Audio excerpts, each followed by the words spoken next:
Capital special میں عبدالستار خان۔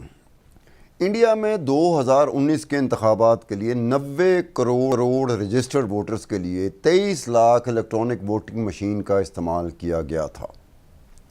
پاکستان میں 12 crore registered voter ہیں۔ اس حساب سے پاکستان میں 12 کروڑ رجسٹرڈ ووٹروں کے لیے کم از کم 3 لاکھ الیکٹرانک ووٹنگ مشینز کی ضرورت ہوگی۔ 1982 سے انڈیا میں 2 مقامی manufacturer companies electronic voting machine تیار کر کے انڈین حکومت کو فراہم کر رہی ہے۔ انڈیا میں جو الیکٹرانک ووٹنگ مشین ہے، الیکٹرانک ووٹنگ مشین، اس کی قیمت 8,670 ہے، جبکہ الیکٹرانک ووٹنگ مشین کی قیمت 17,000 روپے ہے۔ پاکستان نے جو الیکٹرانک ووٹنگ مشین استعمال کرنی ہے وہ $1,000 سے لے کر $1,500 میں پڑتی ہے۔ اب یہ اس کو پاکستانی روپیز میں کنورٹ کیا جائے تو $1,000 والی چیز پاکستان کے 2 لاکھ سے 3 لاکھ بنتے ہیں اگر ان کو کنورٹ کیا جائے پاک روپیز میں۔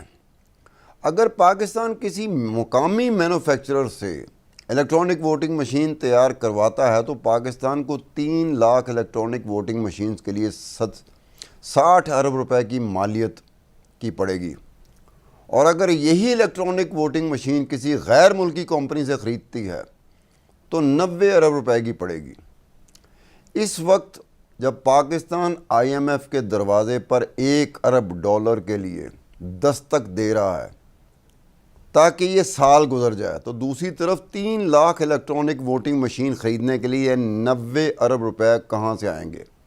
کیا ہماری پوزیشن یہ ہے کہ ہم یہ خرید سکیں؟ ہم اس پوزیشن میں ہیں کہ الیکشن کمیشن آف پاکستان کو اربوں روپے الاٹ کر سکیں؟ ہم نے صرف اور صرف 3 لاکھ الیکٹرانک ووٹنگ مشین کی خریداری کی بات کی ہے، لیکن اس اخراجات کے علاوہ جو ایسوسیٹ ایکسپنسز ہوتے ہیں، جو الیکٹرانک ووٹنگ مشین کے ساتھ جڑے ہوتے ہیں، وہ ان اخراجات کو شامل کر لیا جائے تو یہ خرچہ بڑے آرام سے 200 ارب تک پہنچ جائے گا۔ الیکٹرانک ووٹنگ مشین کے بغیر پچھلے 3 انتخابات پاکستان میں ہوئے، وہ بڑے سستے سے لگتے ہیں۔ گزشتہ 3 انتخابات کا جو ٹوٹل خرچہ تھا، کلیکٹیو مجموعی خرچہ، وہ 28 ارب تھا۔ اگر مقامی کمپنیوں کو مینوفیکچر کی مکمل صلاحیت ہے تو پھر ان سے حاصل کر کے اس کا استعمال کیا جا سکتا ہے۔ جب پیسے ہی نہ ہوں اور مقامی کمپنیوں کو مکمل طور پر مہارت بھی نہ ہو تو پھر یہ کس قسم کی تکدو ہے؟ عمران خان صاحب کے دور حکومت کے آخر میں الیکشن کمیشن آف پاکستان نے وزارت سائنس اور ٹیکنالوجی کو خط لکھا تھا کہ 400 الیکٹرانک ووٹنگ مشین کا بندوبست کرے۔ ان 400 الیکٹرانک ووٹنگ مشین کا خرچہ 80 کروڑ روپے ہوتا ہے۔ پھر یہ پاکستان کی مقامی کمپنیاں اس کام کی اس طرح کی مہارت رکھتی ہیں جس طرح کی کم از کم انڈین کمپنیز اس کی مہارت رکھتی ہیں۔ اب جہاں پر خرچے کی بات ہے، جس طرح کے حالات سے ملک اس وقت گزر رہا ہے، جس طرح کا بجٹ آیا ہے اور جس طرح سے ضرورت اشیاء جس کی ضرورت پڑتی رہتی ہے، ہر ایک اس تک رسائی ممکن نہیں رہی۔ ان حالات میں کیا 60 ارب سے 90 ارب روپے کا متعامل ہو سکتا ہے؟ اگر تو آپ کے پاس پیسے ہوں، اگر تو آپ کے پاس ایکسپرٹیز ہوں جیسے انڈیا کے پاس ہیں، آپ کی جو مقامی مینوفیکچرنگ کمپنیاں ان کی کیپیسٹی ہو کہ وہ 3 لاکھ کے قریب آپ کو الیکٹرانک ووٹنگ مشین جو ولنریبل نہ ہو، چیٹنگ نہ جس پہ ہو سکے، کیا وہ کر سکتی ہیں؟